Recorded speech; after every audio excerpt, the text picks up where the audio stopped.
আসসালামু আলাইকুম। Welcome to this video. আজকে কিছুক্ষণ পরেই দাখিল, এসএসসি এবং সমমাননা পরীক্ষার রেজাল্ট বাইর হবে। তাই আমি দেখাবো কিভাবে আপনি খুব সহজেই আপনার রেজাল্টটা মার্কশিট সহ দেখতে পাবেন। এজন্য আপনার যেকোনো একটি ব্রাউজারকে সিলেক্ট করতে হবে। আমি ক্রোম ব্রাউজার সিলেক্ট করলাম।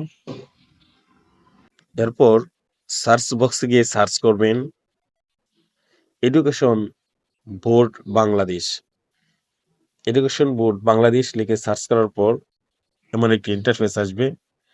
আপনি এখানে এই লোগোর উপর টাচ করবেন। এরপর আপনার সামনে এমন একটি ইন্টারফেস আসবে। আসার পর এটাকে একটু জুম করে নিই। এরপর এক্সামিনেশন। এরপর আপনি এটাকে সিলেক্ট করবেন। এরপর আপনি এসএসসি দাখিল অথবা এসএসসি ভোকেশনাল সিলেক্ট করবেন। যেহেতু এসএসসি রেজাল্ট দিব অথবা ভোকেশনাল এসএসসি রেজাল্ট দিব, এই কারণে আমি এসএসসি দাখিল সিলেক্ট করলাম। এরপর আপনাকে ইয়ার সিলেক্ট করতে হবে। এর জন্য ইয়ারের উপর টাচ করবেন। যেহেতু 2024 সনের পরীক্ষার রেজাল্ট, তাই আমি 24 সিলেক্ট করলাম। এরপর আপনাকে বোর্ড সিলেক্ট করতে হবে। এর জন্য বোর্ডের উপর টাচ করবেন। বোর্ড।